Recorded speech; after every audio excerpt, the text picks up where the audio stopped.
મોરબીના જેતપરની અંદર ખેડૂતોની આર પારની લડાઈનો આજે 11મો દિવસ છે। આ લડાઈની અંદર મહિલાઓનો ખૂબ મોટો ફાળો રહ્યો છે। આજે 11મા દિવસે હું તમને દ્રશ્યો બતાવીશ। મોરબીથી મહિલાઓ છે તે એક સ્કૂટર રેલીનું આયોજન કરી 500 થી વધારે સ્કૂટર રેલી યોજી અને જેતપર ગામના ખેડૂતોને સમર્થન માટે પહોંચ્યા છે। આપણી સાથે કેટલીક બહેનો છે, તેમની સાથે જ સીધી વાત કરીશું। શું નામ છે બેન તમારું? મારું નામ છે કંચનબેન અઘારા। શું કહેશો તમે મોરબીથી જે સ્કૂટર રેલીનું આયોજન કરીને જેતપર ખાતે પહોંચ્યા છે, શું કહેશો? હું એક ખેડૂતની દીકરી છું। ખેડૂતનું શું પીડા હોય ને એ મને ખબર છે, ખેડૂતની શું વેદના હોય ને એ મને ખબર છે। એને ખેડૂતે એના લોહી રેડીને એની જમીન બચાવી છે, એને પેટે પાટા બાંધીને એના દીકરાઓ માટે જમીન બચાવી છે। આ એના દીકરાઓનું ભવિષ્ય છે। આના માટે તો અમારે જે કાંઈ અમારા બાપ માટે કરવું પડશે ને, અમે એટલી તાકાતથી લડીશું। અમે બધા બહેનો, આજે અમે બધા બહેનો કેટલી સંખ્યામાં આવ્યા હતા, એનાથી વધીને આવશું। હજી જરૂર પડશે ને તો આનો ન્યાય નહીં મળે ને અમારા ભાઈઓને, તો આનાથી વધીને સંખ્યામાં બહેનો આવશું। અને ગામડે ગામડે અમે બધા બહેનોને એક એક ગામડે જઈને બધા બહેનોને જગાડશું અને 100 બહેનોને ગામડે ગામડેથી ને લઈ આવશું। બહુ મોટી સંખ્યામાં નારી શક્તિની તાકાત બતાવશું। જી ચોક્કસથી। બીજા પણ અન્ય બેન છે, શું નામ છે બેન તમારું? આરતી પટેલ। હાથમાં તલવાર છે। ખરેખર આજે બધા જ લોકોએ એક નારીનું જે ખરું રૂપ છે તે જોયું છે, કારણ કે મોટી સંખ્યામાં મહિલાઓ મોરબીથી અહીં પહોંચ્યા છે। તમારું શું કહેવું? હાથમાં તલવાર છે, તમે પહેલા જ પૂછ્યું તો હાથમાં તલવાર ખાલી રાખવા માટે નથી રાખી, એનો સમય પડે એનો ઉપયોગ પણ કરશું। જે તમે જોતા આવો છો તો ઝાંસીની રાણીથી લઈને બારડોલી સત્યાગ્રહ સુધી મહિલાઓની કેવી ચડત હતી અને મહિલાઓના ચડતથી શું પરિણામ આવ્યું છે એમ। તો અમે ખેડૂતોની સાથે છીએ। એક સ્ત્રી અબડા નથી, સબડા છે અને દુર્ગાનું સ્વરૂપ છે। ખેડૂતોને જ્યાં સુધી 11 દિવસ થયા તો ખેડૂતોને ન્યાય નથી મળ્યો, તો આ તો હજી રેલી હતી। આનાથી મોટું પણ આંદોલન કરીને અમે ગાંધીનગર જવાની પણ તૈયારી રાખીએ છીએ। જ્યારે મહિલાઓએ જે કામ હાથમાં લીધું છે ત્યારે એ કામને સફળતા મળી છે। શું કહેશો? આજે આ જેતપરની અંદર અગાઉ પણ અને આજે પણ મહિલાઓનું ખૂબ મોટું સમર્થન અને મહિલાઓનો ખૂબ મોટો ફાળો રહ્યો છે। આજે 11 દિવસ થયા છે, તમને શું લાગે છે આગળના દિવસોમાં આંદોલન કેટલું લાંબુ હશે? આગળના જો સરકાર ટૂંક સમયમાં જો આનો ન્યાય ના આપે તો અમે અમારું આગળનું વિચારેલું જ છે કે અમારે શું કરવાનું। પ્રી પ્લાનિંગ થી અમે ચાલી છે કે અમારે આગળ કેવા પગલા લેવાના છે। અને જ્યારે નારી શક્તિ જોડાયેલી છે ખેડૂતોના સાથે, ત્યારે અવશ્યપણે ખેડૂતોને ન્યાય મળશે। અને જ્યાં સુધી ખેડૂતોની પડખે કરોડરજ્જુની જેમ નારી શક્તિ ઊભી છે, ત્યાં સુધી કોઈના બાપની તેવડ નથી કે ખેડૂતોને નીચે પાડી શકશે। ચોક્કસથી જે રીતે મહિલાઓનો આક્રોશ છે તે પણ હવે ક્યાંક ને ક્યાંક જે કંપનીઓ છે તેને લઈને જોવા મળી રહ્યો છે। બીજા પણ અન્ય મહિલાઓ છે, શું નામ બેન તમારું? રેખાબેન એરવડિયા। શું કહેશો?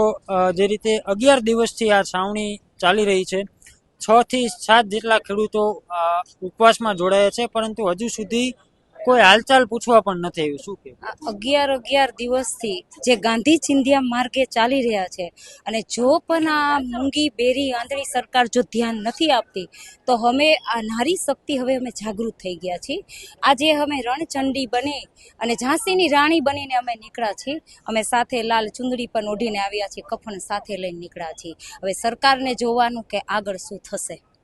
આ જાહેર કરી દીધું છે કે હવે જોવી છીએ 2 દિવસમાં જો નિર્ણય નહીં આવે તો ગાંધીનગર આવવાની અમારી આ તો રેલી હતી, હવે જે નીકળશે અમારો રેલો નીકળશે।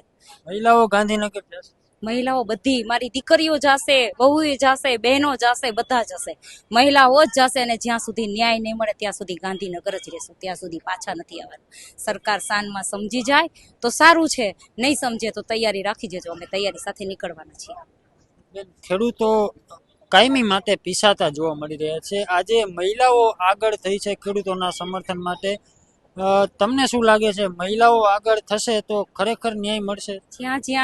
જ્યારે ઇતિહાસ ગવા છે કે જ્યારે મહિલાએ હાથમાં લીધા હથિયાર, ત્યારે કોઈ જીતી નથી શક્યું અને સરકારને ઝૂકવું જ પડશે। જ્યારે મહિલા નીકળે એટલે એને તો ઝૂકવું પડશે। અને વાત મને બીજી પણ યાદ આવી છે, મારે કેવી છે કે જ્યારે અદાણી પોર્ટમાંથી ડ્રગ્સ ડ્રગ્સ આ પકડાણું અને કોઈ જાતનું કંઈ થયું નહીં. આજે અહીં ખેડૂતો ઉપર તમે લાઠીચાર્જ કરો છો તો આ ડ્રગ્સ આટલું પકડાણું છે તો ત્યાં કેમ કાંઈ નથી થતું? સરકારને એ અપીલ છે કે જ્યાં ગુનેગારો છે ત્યાં તમે કરો. અહીં અમારા નિર્દોષ ખેડૂતો ઉપર શું કામ તમે લાઠીચાર્જ કરો છો? નિર્દોષ મહિલાઓ ઉપર શું કામ કરો છો? હમણાં એક નાની એવી દીકરી, પોતાની એ દીકરીને હજી ખબર પણ નથી પડતી, હજી 8 વર્ષની હશે તો એના મા બાપ સાથે એ ખેતરમાં બેઠી છે અને એ ખુદ ગર્વથી એમ કે છે કે આ મારા બાપની જમીન છે. આજે આ સરકારે કઈ અહીંયા આવતી નથી, મારા બાપની જમીન છે એટલે અહીં બેઠી છું, હું નિશાળે નથી જાતી. તો આ આંધળી સરકાર નથી દેખતી? આ અદાણીનો અત્યાચાર નથી દેખતી? અમારી અહીં મહિલાઓ પર લાઠી ચાર્જ નથી દેખતી? એટલે તો અમે એમનું જીવતું જગતિયું કર્યું છે અહીંયા. હવે સમજી જાઓ સરકાર. હવે અમે 2 દિવસનો સમય આપ્યો છે, જો આગળ પગલા સરકાર નહીં લે તો અમે રણચંડી બનીને ગાંધીનગર પહોંચશું. આજે જે પરિપત્ર સરકાર દ્વારા આપવામાં આવ્યો એમાં હજી ક્યાંક ને ક્યાંક ખેડૂતો અસંતોષ છે.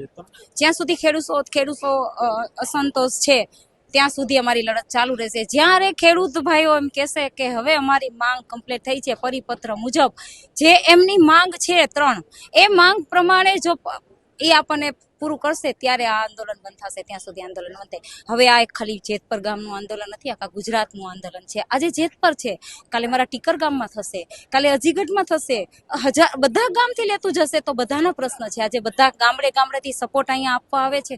શેના માટે આપે છે? કે ભાઈ તું મારો ભાઈ છો, હું તારો ભાઈ છું, કાલે મારે તારી જરૂર છે, આજે તારે મારી જરૂર છે. એટલે બધા અહીંયા આવ્યા છે અને જ્યાં સુધી ન્યાય નહીં મળે ત્યાં સુધી અમારું આંદોલન ચાલુ રહેશે. ચોક્કસથી બીજા પણ અન્ય મહિલાઓ છે. બેન, શું નામ તમારું? મારું નામ કિંજલબેન કારાવાડિયા છે. શું કહેશો, મોરબીથી આજે જે મોટી સંખ્યામાં મહિલાઓ રણચંડી બનીને જે રીતે બાઇક રેલીનું આયોજન કરીને અહીં પહોંચ્યા છે, તમારું શું કહેવું? અમારું એક જ કહેવાનું છે કે જ્યાં સુધી આ સરકાર અમને ન્યાય નહીં આપે ત્યાં સુધી અમારું આ આંદોલન જારી રહેશે. અને આગામી સમયમાં અમે અમારા બધા લેડીઝોએ, બહેનો, દીકરીઓ, માતાઓએ બધી તૈયારી કરી લીધી છે કે હવે ગાંધીનગર અમારે કેવી રીતે જવાનું છે. બરાબર, આવી જાય સામે જેની માએ સવાર શેર સૂંઠ ખાધી હોય.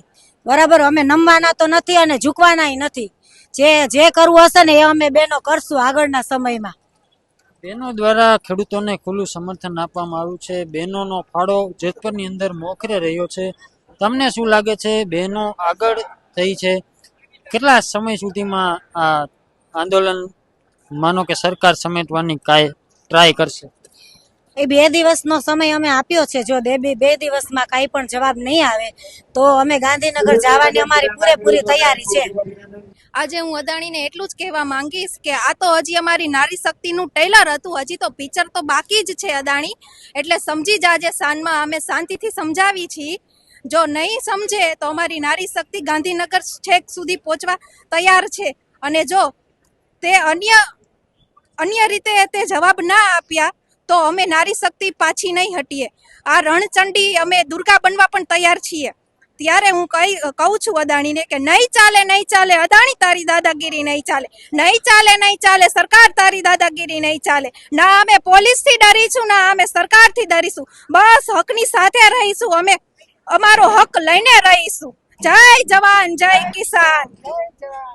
ખાખી વર્દી આડા રાખી તમે જમીનો લૂંટવા આવ્યા, કાયદા કાનૂન ખિસ્સામાં મૂકી લોઢાના થાંભલા લાવ્યા. પણ યાદ રાખજે ઓ સત્તાવાળા, આ તો લોહી પરસેવાની માટી છે. તમે લાઠીઓ અમને શું વીંજો? આ તો ખેડૂતોની છાતી લોખંડી છે. સિંહાસન ડોલી જશે જ્યારે કિસાન એક થઈને ગર્જના કરશે. તારો અબજોનો પાવર માટીના ધૂળમાં ભળી જશે. ધન દોલતનો ઘમંડ તારો તારી પાસે રાખ અદાણી. આ ખેડૂત પુત્ર ધારે તો આખી સરકાર બદલી રાખશે. જ્યાં સુધી ન્યાય નહીં મળે ત્યાં સુધી પાછા નહીં હટીએ.